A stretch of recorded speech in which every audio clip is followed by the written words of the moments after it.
This season is sponsored by Standard & Strange, who sell what they truly believe in and do right by everyone while they do it.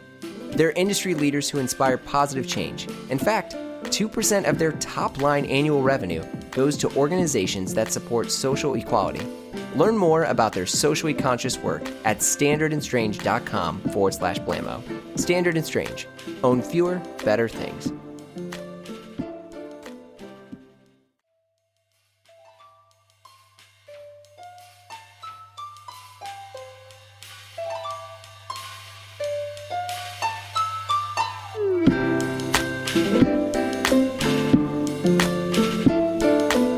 My name is Jeremy Kirkland, and this is Blamo. It's our last pod of the season with someone near and dear to my heart. He's a singer, he's a songwriter, he is a rock and fit god, Paul Banks. Many of you know him from Interpol, but he's also released multiple solo albums, collaborated with RZA of Wu-Tang Clan, and also the band Muzz. Paul has been a friend of mine for years, and someone I've been trying to get on the pod since we started. He spent most of this past year in Berlin, working and writing the next Interpol album. But he generously hung out with us for a bit to talk shop, clothes, music, and more. I could not pick a better person to end this season with, and I hope you enjoy this. Paul and I discuss his love of boxing, sonnets, health food, gym workouts to Mars Volta, writing the new Interpol album, getting fits off in Berlin, his loafer collection, and what clothes he's been feeling lately. I'm so glad you're here. Here's my conversation with Paul Banks.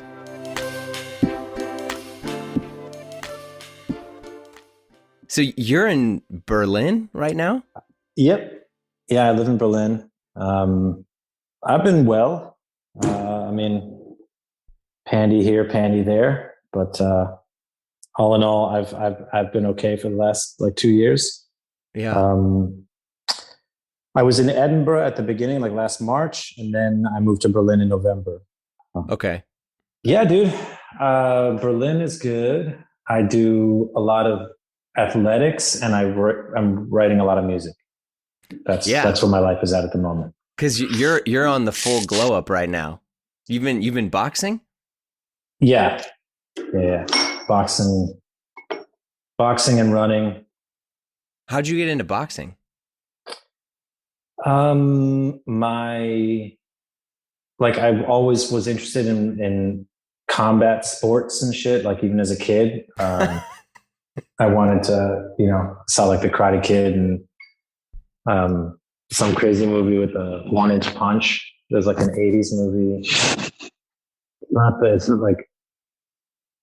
it The Last Dragon? It might be The Last Dragon. Oh, shit. Anyway, yeah, with Leroy. Yeah. And Show Enough. Mm-hmm. Classic. Anyway, there was that, and there was Karate Kid, and I used to always want to do some kind of martial art. And then in college, I did a little bit of martial arts. And then after college, I did some more, just trying to find something. There was a moment where Krav Maga was really trendy, and so I was I did karate at NYU, intramural in classes, and then I did some Krav Maga stuff at the Y. And it was just not my bag, man. I'm not really great in groups, or Mm-hmm. I didn't like it. I didn't like the I didn't know what it was that I didn't like about it, but I didn't like it. So then fast forward, and my girlfriend at the time was training in boxing. And first I sort of asked this trainer, hey, do you know somebody who could teach me Krav Maga? And then I went to work with somebody else.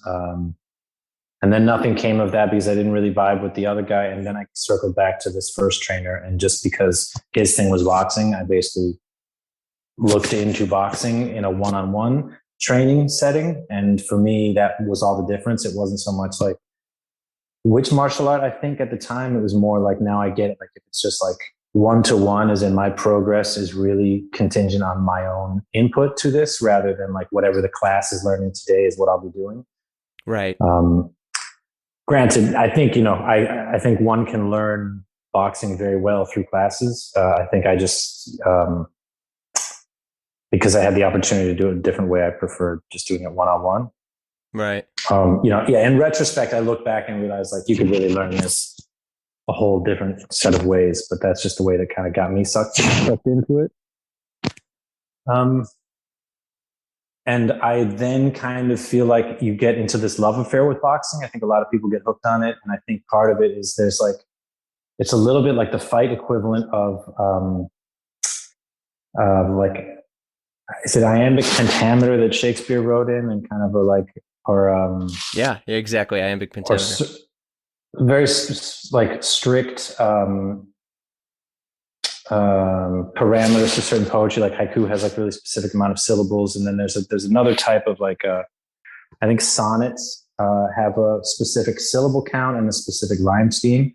Mm-hmm. And I remember sort of thinking at the time, like when I like studied, I did English lit, and so we're doing poetry. I think in high school and when I was younger, I figured that any poetry that had like rules sucked, and like only free form poetry is like, you know, that was some shit from the past before they knew how to communicate, man. And like right. True poetry has no fucking syllable count and like doesn't rhyme. But then you go back and you read some of these fuckers who wrote like sonnets. Like I think Donne, I think, did some like beautiful sonnets. Mm-hmm. And I remember kind of like it hit me one day that like sometimes those like restrictions within the form actually wind up enhancing it. It's almost like Shakespeare communicates better by virtue of regulating how many syllables and a rhyme scheme, which is counterintuitive because you'd think like language doesn't want to be put into a box and like framed that way, or meaning doesn't want to be framed in a numerical fucking framework. Right. But lo and behold, it must be some kind of strange secret to language. I feel like there's certainly no evidence that like Shakespeare was constrained in his ability to convey meaning. It's almost like sometimes those constraints enhance the output. So there's some analogy in that with boxing to me, where it's sort of like you can argue like it's a combat sport, but that you can't kick. And so like right there, if you were like fighting somebody in the street, like that's stupid, because in a fight to the death, like you would want to know wrestling and fucking jujitsu, and yeah, right. and like you'd kick people, you know, most likely in a fight to survive. Yeah. And you do all kinds of things which are technically like illegal in sports, but like boxing has some regulations, which, you know, if you were a pure mixed martial artist, you'd say like that's almost arbitrary, but it's actually like, I think, very poetic. Like it's just hands. It's just hands to like the upper body, and that's all you can use in this sport, because those restrictions and those constraints actually, like the art form that has emerged from that is like so poetic and so fucking beautiful. And I think when boxing is done well, it's really a majestic thing to behold. So I've sort of like, I'm just really in love with the sport and really immersed in it. Yeah, I mean, and you get, because I have a buddy of mine who's really, really into boxing. And the biggest thing that he, you know, like, I think that surprised him was just the amount of like endurance required, because I mean, it's so fast. And so, I mean, he's doing jump ropes, he's doing, you know, he's running, and I feel like everyone should have kind of known that, because it's like we've all seen Rocky, right? Where like, but his routines are intense. Yeah. Yeah. But it's like that stuff. And he would just be constantly be doing, you know, jump rope, and just like all the endurance needed for that. Because I mean, if you spar and you do that, I mean, just even a short round, I mean, you're zapped, and it just takes so much out of you. Yeah. The first time I did like very light sparring, like my very early on sparring, I made it like one round and I was like hallucinating. I've never been so fatigued in my life. It's just, it really takes you out of you. But that's one of the things that's really poetic about it, is that when you kind of get to understand it, like the pure physicality of it is very energy draining. But like in the early stages of your first time sparring, like a lot of the energy you're losing is mental, because you're just like all freaked out and like way uptight and like adrenaline, and that just like completely drains your strength. So like one of the things that like, you know, an elite fighter is like calm as fuck. So like there's like no emotional energy that you can contain that's being wasted. No mental energy is being wasted. Conservation of your energy is a big facet of it. And being relaxed and loose is supposedly a big secret, performance-wise and endurance-wise. Yeah. Did you ever hear Bill Murray said something like that he's like, basically there's like nothing in life that you're not going to do better totally relaxed? Oh, shit. I mean, I guess that being in the right mental state, especially now, is the key to anything, right? Everyone's talking more about meditation and all these things, like get your head right before you do anything. And I mean that makes sense. Yeah. Damn. So how long have you been boxing? I mean, because I felt like when we had lunch that one day, like it had seemed somewhat newer to you, but you've been doing this a while now, right? I mean, yeah, I think it's like 8-9 years, dude. Fuck. Okay. Yeah, maybe even 10. I know. Time is a zoom in. Yeah. Dang. Yeah. But it's a really, you can, so there's some people like, if you're a kid, you can like start boxing at like 15 and go pro at 18. It's like some people can learn it extremely quickly. It's taken me a long time. Did you have to change up your diet and stuff? Because like just the constant energy needed to exert yourself, it's got to be through the roof. If I was going to have like a fight, I would definitely need to like live for like 6 weeks with a specific, also like I do the exercise load like a sufficiently, let's say, but I also like eat total bullshit. So I've talked to like a trainer recently, like if I had a fight coming up in 2 months, like what would I do differently? And the first thing he said was like, you want to train at the hour of the day that you'd be fighting. So if it's in the evening, like make sure you're training or sparring at that time of day for a while, which is like pretty smart if you think about it. Like you hear stories of Floyd Mayweather keeping like ridiculous hours. Yeah. And if you think about it, all of a sudden it's like, oh fuck, like his peak performance moment would come at like midnight on a day where he's going to work, or like 11 p.m. So it's like, that's why his whole body's got to be configured so that he's like absolute peak of his day around fight time. Right. Yeah, it's interesting, right? And the other thing he said is like, no more eating bullshit. No more fucking, like no bread, dude, and that's like, right now I still eat shit. If anything, like boxing and exercising a lot just gives me the carte blanche to kind of, I eat whatevs, bro. Yesterday I bought like a flamer, a butane flamer. Yeah. Because I bought some like creme brulee, like just creme brulee to go at this like nice boutique deli store that's near me. Okay. And it just has 2 little glass pots with like foil over it. And then a little sachet is attached to the top of the foil, which you open, it's like brown sugar. So you just pour the brown sugar over the top of this like creme brulee. And then the first time I did it with like a lighter. So I was like, holy shit, they gave me like they want me to flame my own creme brulee. And then for the next one, I went out and bought the butane thing, and I just fucking flamed that one last night. And damn, so good. Yeah, I work out to eat. Like, yeah, quarantine hit, this was, I guess, after we moved, but like in January, I was like, I'm really going to hit the gym. Like, I'm going to do this. And I go to the gym 6 days a week, and I've been going there since January. And it's been nice, but like, I realized that, like my body changed a tiny bit, but it's basically been so I can, eat pizza or eat ice cream or eat all this stuff. But like, I'm getting old. And I was talking to a friend of mine. He's like, yeah, you gotta go plant-based. Every single friend of mine is all about trying to go plant-based. I can't do it. Mm-hmm. And what is their argument? Just because heart disease, that kind of thing?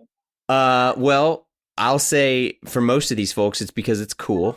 Yeah. And just like, oh yeah, plant-based is really cool, and all these other people are doing it. But I think a lot of it is really more about it's all been playing telephone from the Tom Brady workouts, where it was all like anti-inflammatory foods. So, not having, I don't know, nightshades, not having this, but it's like, if you do that and it's like, yo, I got a toddler and I'm working with multiple jobs, I can't do this. Tom Brady has a guy whose whole, like, gets $200,000 a year just to do that. Yeah, exactly. That alone, like, get him his shit to eat. Like, I don't even know if that's a conservative estimate on a fucking full-time nutritionist. Like, exactly. So we're not like Tom Brady. I think I mean, it's interesting to know what a guy like that does, but bro, he's got so much fucking money. It's insane.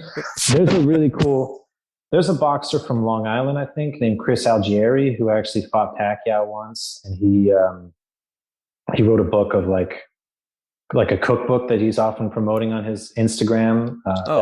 And he posts food, and it's like very inspiring because like that dude eats healthy as fuck, but it like always looks amazing. Yeah. And I think that's an example of like, I know he was a cook for other boxers. I think he was like the chef for this guy. He's like Brooklyn's own Danny Jacobs. Oh, okay. I don't know if he's yeah. Anyway, so I know Chris Algieri like worked as a chef for other fighters by working for Danny Jacobs before one fight, but yeah, his cookbook and his dishes look amazing and super healthy. I don't think it's plant-based though.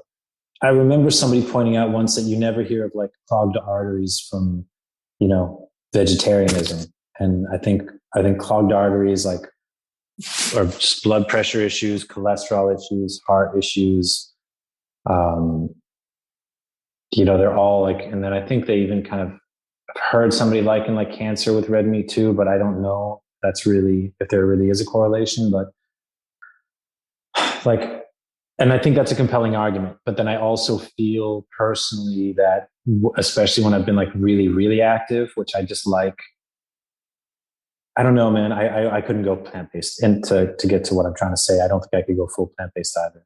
Yeah. I mean, because I feel like if I would be one of those people that I need to like know which supplements I need to take to get which like fucking omega oils and fatty amino acids to like, that have to combine, because apparently it's like not all that easy to simulate like meat proteins.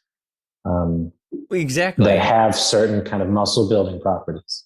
And that's the thing, right? Because if you were to go plant-based and you're not doing like, high intensity athletics, I would say it's a little bit easier. But it's like, for me, I'm trying to gain more muscle. I'm sure it's possible. Someone's going to DM me or whatever and be like, oh, actually, but it's like, I don't want to take 4 different powders in the morning. I don't want to have, like I already have, what is that stuff, that collagen? I started taking the collagen powder in the morning. Yeah. And then I've heard about that, like for skin and kind of for skin. Ligaments and shit. Yeah. Cause the biggest thing is like, I'm at the gym or I'm running and my knees have just been really bad. And I was like, what do you do at the gym? What's your approach? So I do 6 to 7 different workouts. So I like started keeping a gym journal, because a friend of mine was like, if you're going to do this, you need to like keep a journal. So he's like, go get one of those field notes or any sort of tiny journal, and you need to write out your workout. And then you don't want to do the same workout every week. So you need to be swapping things up. So like today, like after this, I'm going to do 25 minutes on the bike, and the bike will be a mixture of, high intensity interval. And then I'll get off that, and then I have free weights, and today is back and legs. So and which proper exercises to do with free weights to target your back? Yeah, so the first thing I did is I did a few days with a trainer, and he helped me out with like, this is the correct way to do it. And then he was like, then he handed me this thing, because I didn't have the money to keep hiring him. Yeah, I use this app called Fitbod. And so you put in the type of gym that you're at. So it's like, I'm at a Planet Fitness. I'm not anything crazy, but they have, and it's like, okay, you're at Planet Fitness. They have all of these different things. And it's like, what are you trying to do? It's like, well, I'm strength training, so I'm trying to build muscle. And so it'll give you, for a 90-minute workout, which is what I'll try to do. It'll say like, okay, here's your first part of cardio. And then you have all these different sets. And then when you're doing them, it'll say like, how difficult was that? And so you could say like, this was maximum exertion. This was, and then every few days, it'll have you recalibrate that. So it's like, I went from my maximum exertion with just like free weights on the bench was, I think it was like maybe like 60 pounds. And now I'm at probably about like 100, 120. So, I'm not like jacked or anything, but it's like it slowly works you up to that. So it baselines you. And then there's little videos that you can watch, and it'll show you the correct form of how to do it. But then for things that are really nuts, like back and doing like good mornings and those sort of things, where you're kind of doing the bows with the stuff on the back of your head, I'll try to bring my friend in to kind of coach me through like brand new back exercises and things like that I've never done, so I don't hurt myself. Yeah. So, that all sounds very smart, dude. That sounds sounds about right. I think a lot of times, like the idea of having a trainer regularly it's really just a motivation thing. I don't think you actually need that, like the way that you're doing it by just sort of educating yourself in some things and then having a specialist tell you like how to not throw out your back periodically when you try something new. Yeah. That's like, I think if you can generate your own motivation, then you don't need a trainer all the time unless you're going to learn something new. And then I think that's a good system. Yeah. The crazy thing though is what working out has done to my music taste. Yeah. Like, swear to God. So, and I'm curious what you've been listening to when you work out, because, so first off, I just listened to audiobooks and that was okay. But like, I realized that like there wasn't that much intensity. And when I was talking to my friend, he was like, go put on like Enter Sandman and see what that does. And I'm like, what are you talking, and I did. And it was, and I mean, some of it was the rhythm of it. But like next thing you know, I felt like a G as I'm like pumping iron. You got like Kirk Hammett blasting in your ears. And it's like, turn on the bright lights. Dead serious. And next thing you know, I'm on the bike and I'm flying. And it's like the best I've ever felt. But it's tough because maybe it's because of like weird emotional self-esteem issues. But I feel like if I'm not learning something, like maybe I'm like hurting myself. So I'll be like, well, I got to go find time and I gotta read this other book, or I gotta listen to this podcast to make sure I'm like educating myself. So, but it's like, if I'm listening to music when I'm working out, I can seriously do the workouts. It's like, it's amazing. So wait, were you saying like you always got to be improving yourself? Is that anything to do with how you used to listen to like books on tape while you were working out, so that you were actually like making yourself smarter while also making your body fitter at the same time, like double duty? Well, and now you're treating yourself to just music that helps in the workout? Yeah, because I also feel like if I'm working out, sometimes that's a little bit selfish when it's like I should be trying to help someone else. So I'm like, okay, well, maybe I'll try like in a dumb way. I was like, maybe I'll be trying to educate myself or learn more about what's going on in the world. And so it's like, I was reading all these books about systemic race, or listening about systemic racism. I was, then I started going through a ton of history books during quarantine, where it's like, all right, I'm going to just learn everything I can about the European theater and the Pacific theater. And I read, just all of these things in a way that's like, okay, like I'm having a mental stimulation. But if you're listening to history and you're trying to, get your heart rate up to like 195, you can't have it when Malcolm Gladwell is slowly speaking in your ears. Like you gotta have some music. Like, I hear you. I did Metallica for a while, running. I did basically Metallica. I didn't actually go as recent as Enter Sandman. I mean, the Black Album is dope as fuck, don't get me wrong, but I went to sort of early Ride the Lightning and you're a real head, like the first 3 records basically was what I was doing while I was running.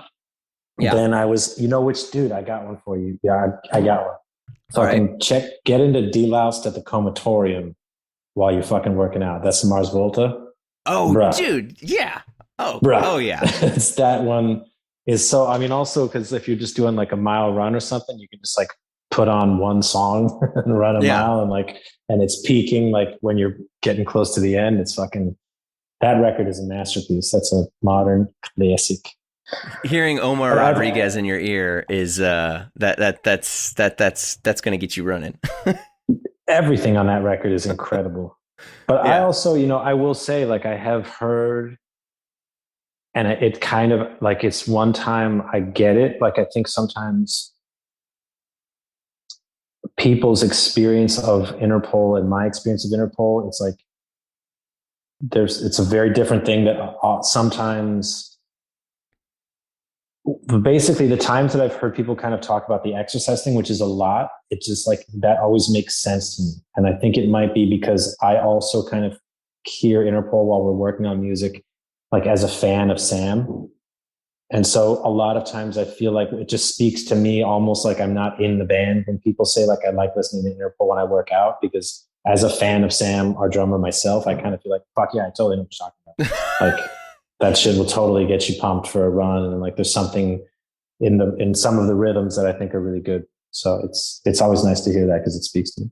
Well, I mean, this is something that, I've talked to a handful of other musicians, and one of the things that, especially with someone like you, where you guys, your music has basically been ingrained into the culture now, right? Like Interpol, to many people represents very different but strong memories, right? So like an example for me is Turn on the Bright Lights was, I got a car and it was the very first thing I wanted to put on. Like I had I had my CD player and the electronic skip protection. I had all this bullshit, and it was all set up so I could get in the car and listen to NYC. And it was a feeling of like freedom, but I never knew what everything was about.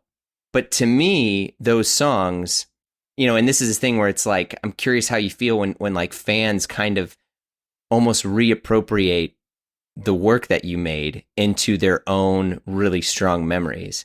And so you have someone like Bob Dylan who is like, I don't care. Like, if that song means that to you, go for it. If this song means that to you, go for it. And then you have other people that are like, no, this song means this. And if you're turning it into your workout music, like, that was never the intention. And I'm just curious how you sit on that. Yeah, no, I think anyone's enthusiasm in any form towards the music is fantastic. And like, I'm honored and proud, and that's amazing feedback, whatever the, I've had people say that it's good for, Netflix and chill, kind of situations, if you catch my drift. Yeah. And I that also speaks to me. I mean, anybody enjoying the music in any instance, I think sometimes it's like there's pieces of music where, because they're my own and the way my own psyche's made up, like I don't love all of it. And so sometimes there's stuff that people are expressing like love for, where I kind of like, it's butting up against my own craziness, not against, like, it's got nothing to do with like, that's not how you should be appreciating the song. Like any fucking way anybody appreciates the song works for me. Yeah. I think it's more just like unabashedly, I don't feel self-conscious if we're talking about sort of like the working out context of it or something, because I'm not really expressing myself well, but it's an instance where I can get out of my own head with regards to my own self-criticism, because I just tell myself that what we're referring to is the rhythm section, and I also love the rhythm section. So, but with a lot of other things, like, I don't love all my work, and I think I'm a little bit of a head case with regards to that stuff and being sensitive. NYC is a song I really like a lot, though, that also I can understand. Oh my God. Yeah. And I remember that's too, a vibey piece. Yeah. Like when I first moved to New York, I had my iPod, and I had my playlist for like walking around, and I was like, I'm going to go all the way from Battery Park, and I'm going to walk all the way up to, like to 150th. And I was like, I'm going to do it. And this is when I was, younger and dumber, but like I had, I basically went through Turn on the Bright Lights and Antics, and just had that over and over again, listening to it. And it was like, and so all of my like earlier memories of like freedom and joy and like the energy of the city is completely intertwined with Interpol. Like I can't go down University Place or go around NYU and not hear, Antics or anything like that. Like it's just, it's a part of my life. Yeah, that's beautiful. That's really wonderful to hear. Yeah. You've been starting to write music again. How has it been? Like, are you just writing Interpol stuff right now? Are you just kind of writing and then you figure out what song it should be for what project based on the mood, or? Well, no, it's like Interpol stuff comes from Daniel first, and then I sort of address that with my input. And because of the pandemic, it's really worked very clearly in that order. Normally we'd be together and Daniel would start playing like Sam and I stuff that he's been working on, and then we start building together. In this case, because the pandemic has been like over email, so I've been contributing that way, and then Sam also then like gets an emailed track of whatever bass idea like I had initially. And we've been working remotely like that. And then we just got together a couple of times and like then worked in person for 2 separate writing sessions. And kind of like solidified a lot of that music in person. But then while I'm here in Berlin right now, I'm kind of polishing up lyrics and working out vocal parts for songs that are pretty much written on that Interpol. And then I'm also like jamming on some ideas that will just be solo stuff. Right now I'm kind of like in music mode, actually. Yeah. I'm pretty excited. It's cool. Oh, I suppose something to say about that, the pandemic aspect of it and like how writing music has been. Like it's been really cool. I think, in a strange way, the forcible changing of method that the pandemic put upon us as a collective of musicians, like no matter what, it's going to be different.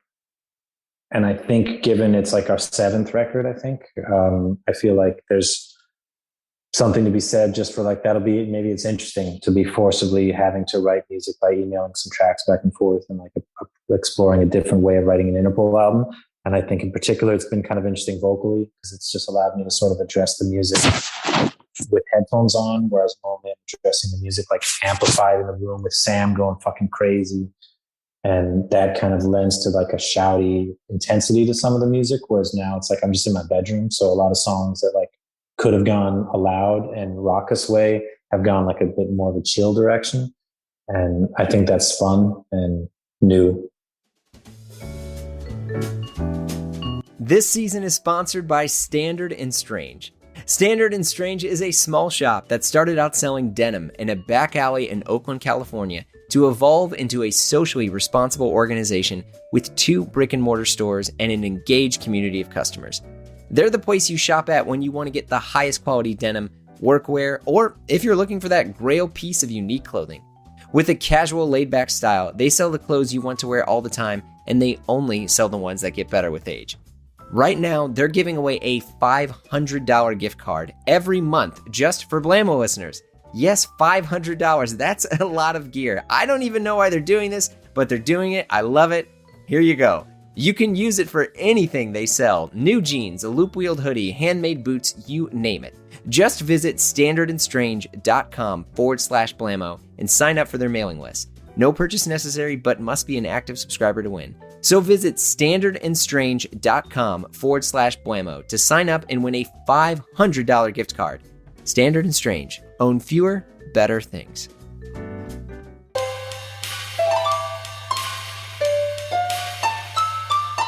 Topper Jewelers is back with their 10th Topper Edition collaboration, this time with Zodiac watches. This is their exclusively designed Seawolf GMT. They actually sent me one for review, and I've got to say, it's pretty sick. Whoa, they sent you one? Well, yeah, for a review. They didn't send me one. Well, why would they send you one? Because I'm on the Blamo squad? Yeah, but this is my show. I'm the host. I get sent stuff sometimes. It's just how it works. It's nothing personal, Jason. I'm just saying I'm a little offended that I didn't also get sent one. They really? I don't know if they know who you are. Jason, this watch is only limited to 182 pieces. 181 pieces? You have one. That's not the point. They're going to sell out fast. It's the Crystal Pepsi. I wouldn't know. They didn't send me one. Okay, well, you can go see some pics over on their Instagram at Topper Jewelers. What if I hold my breath for a minute straight? Would they give me a watch if I did that? What does that have to do with anything? A minute? Come on, that's pretty impressive.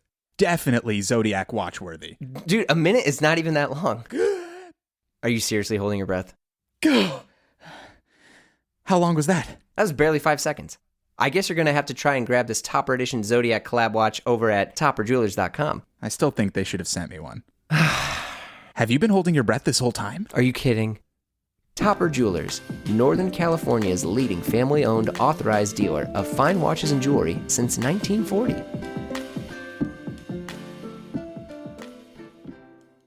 Yeah, I mean, I think that's great. Like, that's, it's funny. This has come up in so many shows I've done lately, but it's like the Brian Eno oblique strategy stuff where it's just like, okay, you have, like we were talking about at the very beginning, you have new constraints to the art you have to create. And so what sort of new art is going to, come out from that experience? I know that like Rick Rubin has done some of the things in the past where he basically puts time limits on recordings. Now, it might be just a very cool way for him to do multiple projects at the same time, but like he's like, okay, you do what you do in these days and that's it. And then you take a break and think about it. You can think and do whatever you want, but then you're going to come back and then we're going to play together again. And so it's like all of these sort of breaks in, in recording and in writing or being together has, it lets people take their own ideas and then continue to kind of like meld them and figure out if it's, whether they want to bring it back or how intense they're going to feel when they do. I mean, it's really cool. I think definitely that sounds like a smart approach. I think, as you said, like it could just be a logistical thing that like makes sense, but I do trust him to be functioning on a more artistic level. So I don't think it's likely that. I think it's more that like you can do an idea that's spontaneous that you're in love with in the moment and then live with it a little while. And you might realize that like, that is a great idea, but I only needed like 1/8 as much as I was doing it in that session last time we were there. But like, that can't occur to me until I've like forgot I wrote it and like gone somewhere else and come back and listened again and been like, oh yeah, there's that line. Like, yeah, but that doesn't need to happen that often. We just take those away. So you get that insight of having like the dust settle on new music ideas. Yeah. I think imposing that could be a good idea. Getting away from the stress of it, getting away from the pressure of it, getting away from each other, getting away from like any sense of sameness. So I think it works on those levels. And then I also know from experience of like when I was forced to like work faster or like put on the spot working with a collaborator where it's like, here we are in the studio and like, you're going to sing some shit. So like, you better go write some shit. I came to realize basically working with RZA that, I can laboriously go home and like, figure out what I want to say with this song and what the general idea is, even for a long time, somewhere secure by myself, or I just fucking do it right now. What's the idea? Like, let's go. It's like, and then so I think there is something to be said for like, hurry the fuck up. And like, we're going to put that as an imposition on this process, right? And see what comes. Because like I think there's like a twofold thing to like working for a long time in a creative medium. One is that you refine your process so that it becomes more streamlined. But then the other thing is kind of like streamlined can mean and feel like easy. So then there's like, do you want it to be, you want to reap the benefits of experience in the sense that things become easier to you. But then also you wouldn't want to get like, have the illusion that like, I'm not working hard enough. And I think those are difficult things to kind of balance. So like if your work becomes too easy, then maybe your work is no longer good because you're not challenging yourself or like pushing the envelope.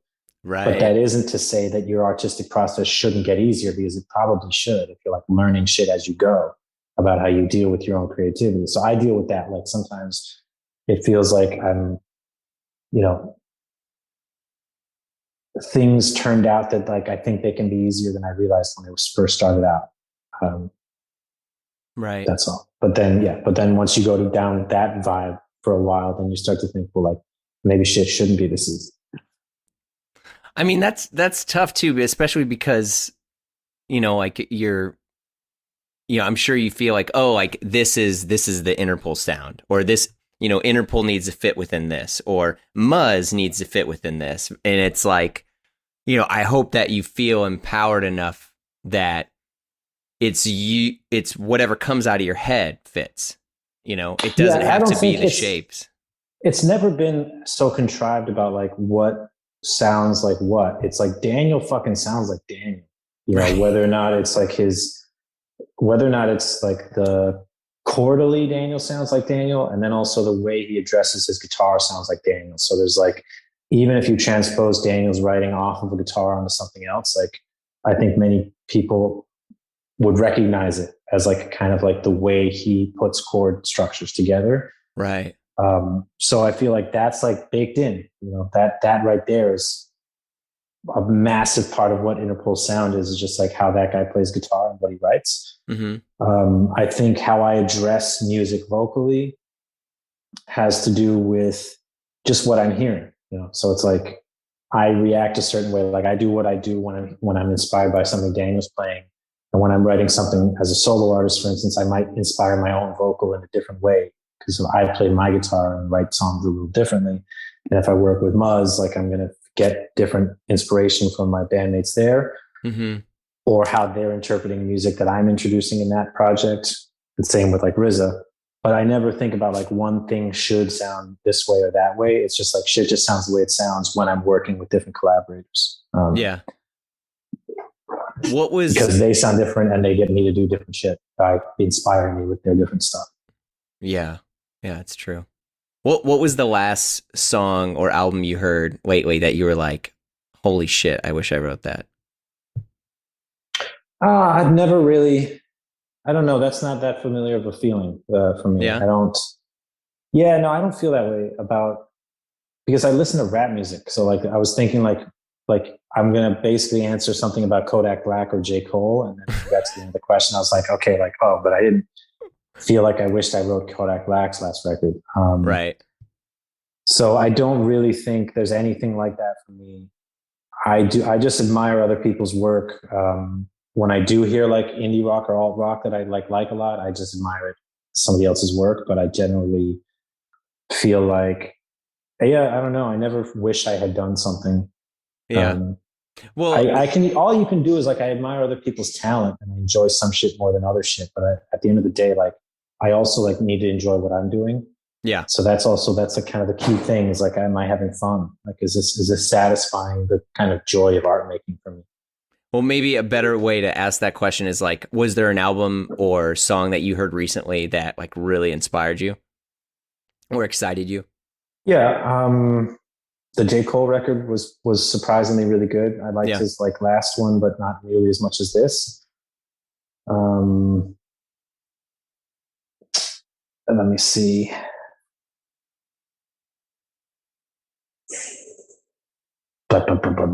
Did you hear the new Kanye from last night? No. I've never been first in line for Kanye. Yeah. I think he's a very interesting individual, but I've never actually like sat down with 808 and Heartbreak and like digested it as a piece of music. And now it's really considered like a modern masterpiece. Yeah, I was going to say, interesting. That's what you flagged. Cause that's the one that I feel like people really like. Yeah. And I don't dislike it. I mean, the other day, like Gold Digger came on the radio. It was like, this song's fucking amazing. Great and it's song. like old, like that one thing about Kanye is like some of that old shit or some of the first record with Jay-Z, and Words in Paris is like, that song slaps, bruh. It's great. Like really. So I do like me some Kanye, and I find him a fascinating person, like to kind of like, he's like Conor McGregor in that they're like so strangely histrionically self-aggrandizing at points in their career, and then they follow through on this outlandish shit. So like Kanye was like positioning himself as like this Picasso figure, a mastermind, like I want to do all these things, and at a certain point it kind of sounded like, that's, you ain't got the answer sway. Like Kanye was like, seemed almost kind of like you may be just dreaming. And then all of a sudden he like kind of does all of it. And he legitimately like now like has positioned himself in a way that like sounds a lot like the things that he predicted and announced of himself early on, which seemed like immodest and unrealistic. It's like that mentality that Kanye had is why Kanye has now like had this insane success, like doing really crazy shit within the fashion world. And also just becoming this kind of like really monumental artist. And I think once he started like saying the Pablo Picasso stuff, it's also kind of cool. Like RZA did a cool thing with this Wu-Tang record before NFTs. Like there was that one of a kind Wu-Tang record that crazy Martin Shkreli wound up buying for $2 Yeah, exactly.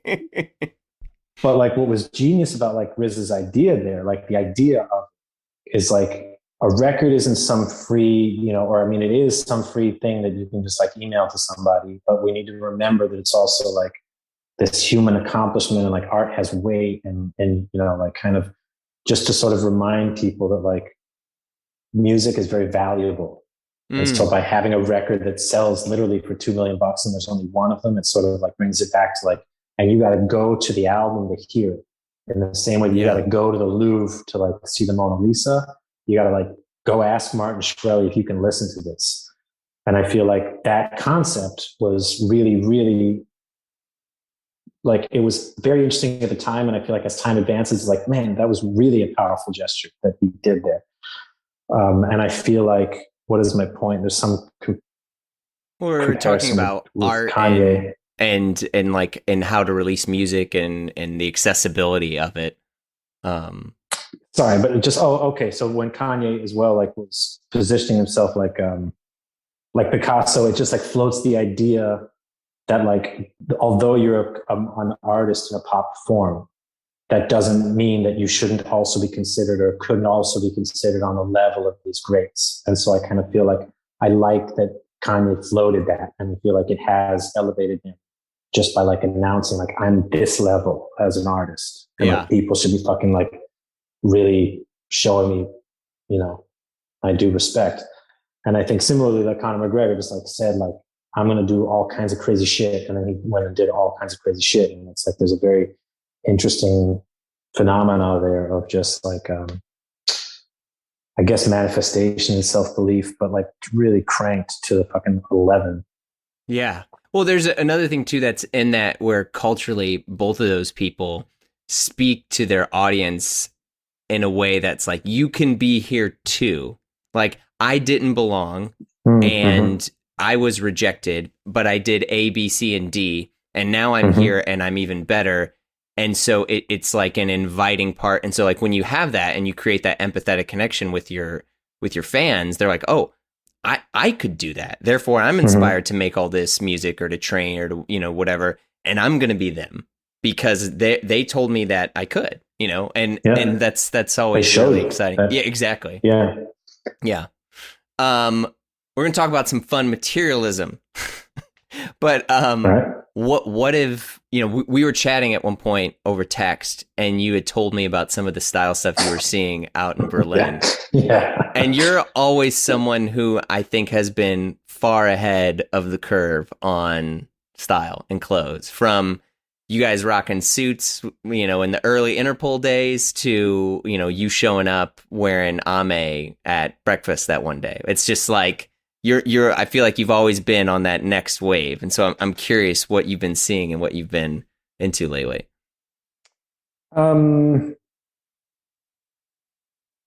Yeah, I mean, what I wrote to you, I think, was that there was like a moment in time where some of the kind of like forward fashion that I was seeing was so costumey that I felt like it was almost like being worn fully ironically.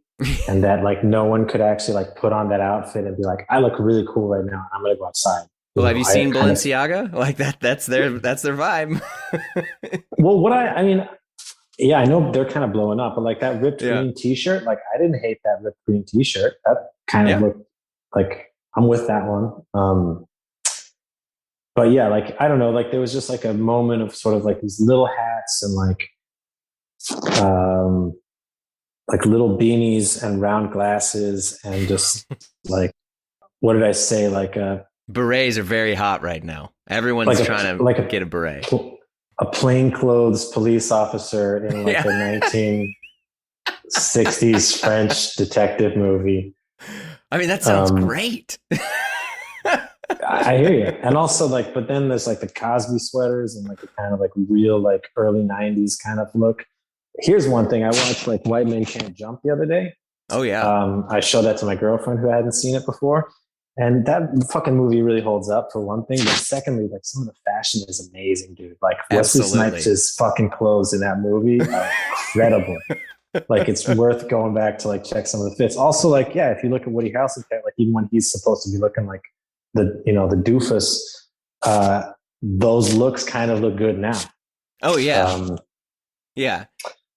The best part of the modern age of clothing lately has been the fact that every single thing is acceptable. Like I can't imagine the last thing I've seen recently that someone was wearing that I was like, oh, that's inappropriate, or that doesn't connect. Yeah, like that, you know. What a great criticism. Yeah. That outfit is unacceptable. I need you to know that. Unacceptable. Just to a random person. I mean, no, I know what you're saying. Like that's fashion is so much fun, man. Trying to think of anything like interesting. I mean, there's like I mentioned the Cosby sweaters, which are back, and like 90s jeans and shit. I like sweatpants with like, I saw this girl with like whatever college, like there's a team called the Eagles, I think. I want to say it was like or is that only pro football? Maybe it was like, I don't know. Maybe it was like pro football merch sweatpants with like the elastic at the bottom, and then kind of like big boots, like steel-toed boots, and like a leather jacket. Yeah. And I was like, that's the look, man. Like sweatpants and like fucking big old steel tips. Like, you used to have, I don't know if you still have it, you had the long Tom Brown hat that turned into a scarf. Like, I remember one of the times that you were at the beggar's office or the Matador office, and you came in and you were rocking this like sick fucking Tom Brown hat that was like, it was like a long stocking hat, and then it turned into a scarf. Do you still have some of that stuff? Oh, like ski hat. Yeah, it was sick. Yeah. Thanks, man. Thank you. I just vaguely remember that. Yeah, I don't have that anymore. I don't think. Maybe it's in storage. Yeah, I know. Dude, the Paul Banks archive sale. You got it. Yeah, I mean, I found some old loafers. I had some pretty tight loafers back in the day. Also, like Interpol used to rehearse at this place on 8th Avenue and 38th Street, and there was like a shoe store like along 8th Avenue back in like 2007. Yeah, and just like patent leather, like beige patent leather, fucking loafers and fucking like fake snake skin. And I bought like so many cheap pairs of just like faux leather loafers in outrageous colors, just like walking on my way to rehearsal, be like, dude, I gotta have those, man. And they were probably like $30. There you go. Oh, my favorite recent shoes. Yeah, I had some snakeskin shoes that I got like 5 years ago in Amsterdam that had been a personal, or like a real cherished possession. Yeah, I'm kind of in the like retro leisure wear. I think that's where I'm at, actually. That's probably why the Wesley Snipes thing comes to mind. I think if anything right now, I'm in that. And then I bought some blue corduroys the other day, which I'm feeling. Blue corduroys. Okay. Yeah. Yeah, like blue, like your hat blue. Like really, okay. Yeah, they're doing. Oh, and I was toying with the idea of like fucking suspenders, bro. And my girlfriend was like, literally like, nah. No. I got you. She said, she's like, you can get away with a lot of things, but like, I don't know about that. So I feel like I gotta, show her, obviously, that, are these like Carlos suspenders? Like, no, I want to get I saw like a look in a window basically that was like green, like lime green pants, like khakis with like a pale blue button down and like darker blue suspenders and a store. And then, like a little bit, like a little ankle and some shoe socks. Yeah. Some like white loafers at the bottom, and then we're doing it. And I feel like, she just doesn't, I think she might be thinking something else. But to me, it's kind of like, how is this not dope? This is going to be dope. I mean, that looks like, what's it, like that French filmmaker, dude did Umbrellas of Cherbourg and all that stuff. Like the super classic, French stuff where it was like people were wearing colors and they wanted to show it off because they were shooting in color film. And it's like, check out all these colors. That's cool. Yeah. Jacques Demy. That's who it was. Yeah. But like, who's the other person that's done that? Like if there's like Wes Anderson does some suspender stuff, but like I have some really, they're thin suspenders, but like you want to get the elastic ones, not like the big boy Wall Street Eaton stripe, not like the Michael Douglas one, but like the thinner ones. And then, you can wear it with anything. Old Dior, like Hedi Slimane had that.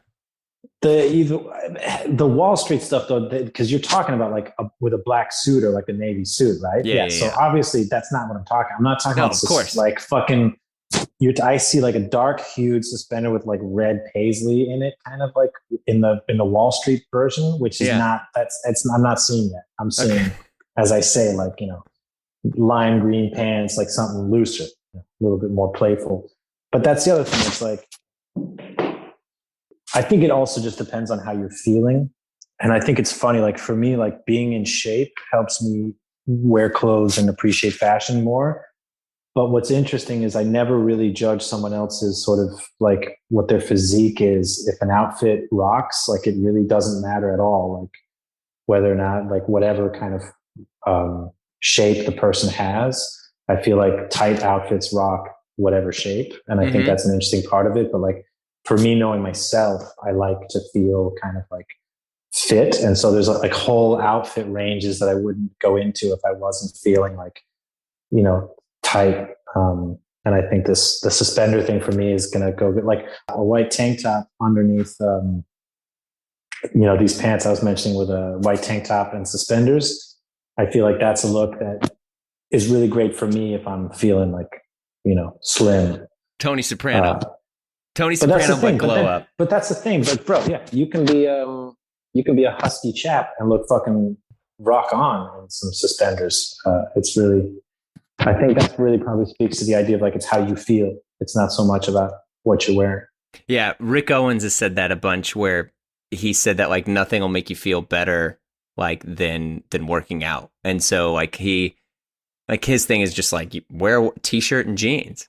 And it's like, since I've been hitting the gym more, you know, I've like started to wear regular t-shirts again, where I used to be like, I'm only wearing a collared shirt, or I'm only wearing, and now I'm like, I'll wear a t-shirt and jeans and feel great. But it's like, yeah, I think I'm that's confident. like, yeah. I think, and that's the thing. But and confidence is probably another key word, because if you are a husky chap and you're not in shape and not hitting the gym, but you're confident, then that same outfit will look great. Touche. Yeah. Like it really will. And I really mean, like I see like people of all shapes rocking outfits and being like, I wish I could wear something as well as this person's wearing it. It's just that and it sounds like for you too, like we're in that gym mode where like we've got the, you know, I get the pump in the gym. I get the pump when I'm at home. No, it's do you know it's this? great. Do you know what I'm referring to, by the way? Because you SNL? If you're going to be full gym head. No, the pump. That's a Schwarzenegger thing from like the when they did oldest. the SNL pump you up. Yeah, well, they probably get it from this, but actually, Schwarzenegger has this ridiculous interview from like the 80s where he's talking about the pump and said he gets the pump from sex and then he gets the pump from the workout, and it's like really crass. It's like really crass, but it's also like kind of like, oh, I kind of see how this guy works now. Like it's all right. It's all right there. Yeah. And I like Schwarzenegger, but yeah, you should watch that. You should Google that. Oh, hell yeah. Schwarzenegger, the pump. We're starting to wrap up, and I was curious, what is the last video you watched on YouTube?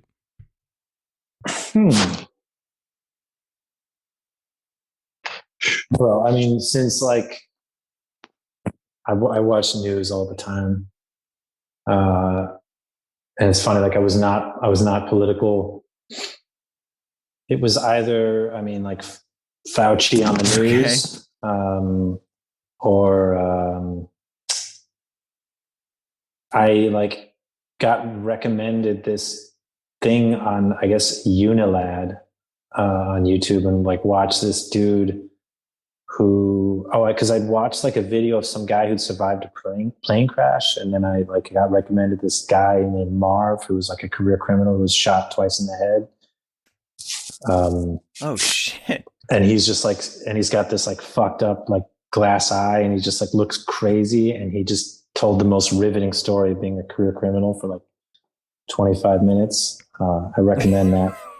Well, the YouTube algo puts you down the rabbit hole, man. You're watching like ex-cons. But this is high production. Okay. Shit. This is like some channel in the lab that like, it's really good. It's really good, like journalistic. They just found this crazy dude, man, like lifetime criminal who's very, very strangely likable and endearing and a great storyteller. I guess he's like now a motivational speaker, but he started off like, being a bad guy. That's gnarly. But that just reminds me of this I read an amazing article that I think it was in the Times about a book, and the book was written about the wife of Vincent van Gogh, and how were it not for this woman that was married to him when he died, like the world wouldn't have seen his work, and that it was no small task for her to kind of sell the art world on his work. Really fascinating article about Van Gogh. So I don't remember the name of the book, but Yeah, dude, there's this woman at the center of his success that is really, it was like such a long piece in the Times about. Oh yeah, Jovan Gobonger. I believe I'm mispronouncing her name. I'm sure I am, but yeah. And basically what happened is like her descendants hadn't let the writers or just anyone have access to like kind of her private letters. And it wasn't until they uncovered like an archive that they really realized like the extent of what she had done, like writing to gallerists and stuff to get his work shown. It's really fascinating. Yeah, I keep wondering like who's going to be the Vermeer of our era, right? Because like you think about like Vermeer, everyone loves him, you know, Dutch neoclassicist period, amazing painter, kind of was like a blue collar dude, blew all of his money on paint, you know, because he was buying like just like lapis lazuli paint and all these sorts of things, and died, and no one gave a shit about him for like hundreds of years, and now people are like he's one of the greatest painters of all time. And it's like, I wonder who will be that person that this generation and this, you know, world forgets about and then all of a sudden remembers and praises later. I think that's the thing. I think sometimes the public, sometimes it's like a context needs to be provided for people to kind of like really appreciate an artist. And in some ways, I think that context can be like fabricated to a degree, but it's like,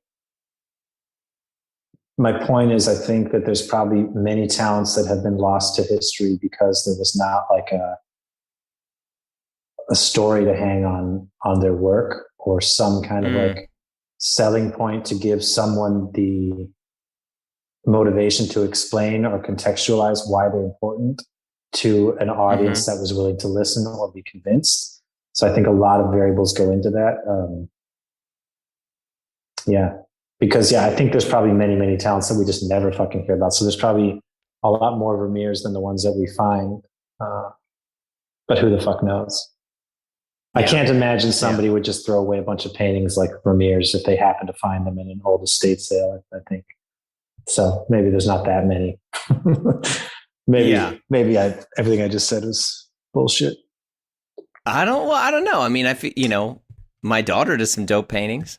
It's not going to be Vermeer, but I'm like, I toss all those all the time. It's like, I'm sure there's other people who do some great art, and people are like, another one? I don't know. Yeah. But it's just like, it was harder to make art back then. That's the other thing. Because like I listened to this other podcast, and these people were arguing the same thing, and they were just like with music now, it's much easier and to make a recording and put it on and distribute it. Like I could make a recording of me writing a song and I could have it on Spotify in like 3 days. But like in the late 60s and 70s, only, or, you know, even earlier, right? Like the Elvis era stuff, like only the people who were like the best at writing and were discovered and how that stuff were able to like get their art out there. So who knows? I think, something about art. I was just talking to my trainer about this. That like, I think a lot of times artists or musicians, maybe I'm projecting, I feel like other musicians should feel this way, but I kind of, you look at like athletics, there's an aspect that's like enviable in sport, which is that like excellence is kind of inarguable. There's somebody runs faster than everybody else, and that is known because their time is shorter than everyone else on earth. So there's no argument that they're the greatest. And I think with music, it's so subjective, and with art, it's so subjective that like there is no clear sense of what is best. It's just kind of like what speaks to people, or what has been given the opportunity to speak to people, or what has been framed to people in a way that a lot of people get behind, like I was saying a minute ago, or even just kind of like, you know, there's no like best songwriter or best song, whereas there is kind of like best soccer player or best runner or best swimmer. Right. Well, yeah, it's because everyone has a standard that they agree on for the running or swimming, right? There's rules, but there's no rules for the best song, right? Like exactly. So So great talents can be overlooked, and like low talents, lesser talents can maybe be heralded because there's a story. Whereas in sports, it's like, no. Like this guy jumped fucking 3 meters further than you. And so like, he's better. Like, and that's the end of the story. So you go into, what is it? Anonymity. What's the word for kind of like sad anonymity? Oh, I don't know. You Some fade sort of into like... oblivion. Yeah, you fade into oblivion with your shitty long jump, and this guy's on the wheelie spots. And that's how sometimes I wish art was. Can you imagine that? God, that's got to be horrible. What if you come in, you deliver your album, you do whatever you're going to do, and someone's like, hey, man, this guy did it, and his guitar solo was 10 seconds longer than yours. Yeah. You know, sorry, buddy. You got to go. You're out of here. Anyway.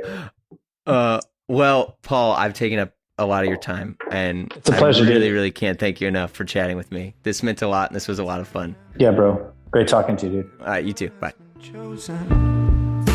We're doing all right now. Thought I'd say something. You'd be proud. You've been listening to Blamo. This is Bad Feeling from Paul's recent project, Muzz. Check it out wherever you listen to music.